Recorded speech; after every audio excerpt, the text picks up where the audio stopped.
আসসালামু আলাইকুম viewers, welcome back to my another new video. আজকে আমরা একটি গুরুত্বপূর্ণ ইংরেজি স্ট্রাকচার ক্লাস নিয়ে আলোচনা করব। Okay viewers, let's get started. ভাবতেই পারিনি তুমি আসবে, ভাবতেই পারিনি সে এরকম করবে, ভাবতেই পারিনি মেয়েটা আমার হবে, ভাবতেই পারিনি লোকটা মিথ্যা বলবে। আমরা দৈনন্দিন জীবনে এই ধরনের বাক্যগুলি ব্যবহার করে থাকি। স্ট্রাকচার ব্যবহার করে কিভাবে বাক্যগুলিকে বলবো সেটি দেখে নিই।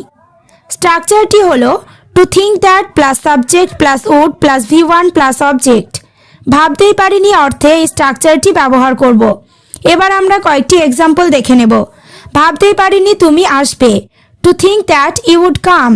এখানে টু থিঙ্ক দ্যাট মানে ভাবতেই পারিনি, কাম মানে আসা ভার্ব, ইউ উড কাম মানে তুমি আসবে। To think that you would come মানে ভাবতেই পারিনি তুমি আসবে। নেক্সট, ভাবতেই পারিনি সে এরকম করবে, to think that he would do like this. এখানে টু থিঙ্ক দ্যাট মানে ভাবতেই পারিনি, হি মানে সে, লাইক দিস মানে এরকম। To think that he would do like this, ভাবতেই পারিনি সে এরকম করবে। পরেরটা, ভাবতেই পারিনি আমি পরীক্ষায় পাশ করব, to think that I would pass in the exam.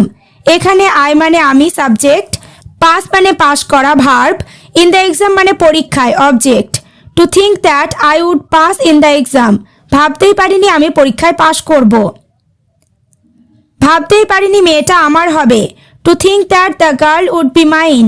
এখানে দ্য গার্ল মানে মেয়েটি, উড বি মানে হবে, মাইন মানে আমার। To think that the girl would be mine মানে ভাবতেই পারিনি মেয়েটা আমার হবে। ভাবতেই পারিনি লোকটা মিথ্যা বলবে, to think that the man would tell a lie. এখানে টেল এ লাই মানে মিথ্যে বলা। To think that the man would tell a lie মানে ভাবতেই পারিনি লোকটা মিথ্যা বলবে। এবার তোমরা স্ট্রাকচার ক্লাসটি ভালোভাবে বুঝতে পেরেছো। তাহলে ভাবতেই পারিনি সে এটা করবে, ভাবতেই পারিনি তারা ওখানে যাবে। বাক্যগুলি ইংরেজিতে কি হবে কমেন্ট করে জানিও। ওকে ভিউয়ার্স, আজ এই পর্যন্ত। চ্যানেলটিতে নতুন হলে চ্যানেলটি সাবস্ক্রাইব করো, লাইক শেয়ার কমেন্ট করতে ভুলো না।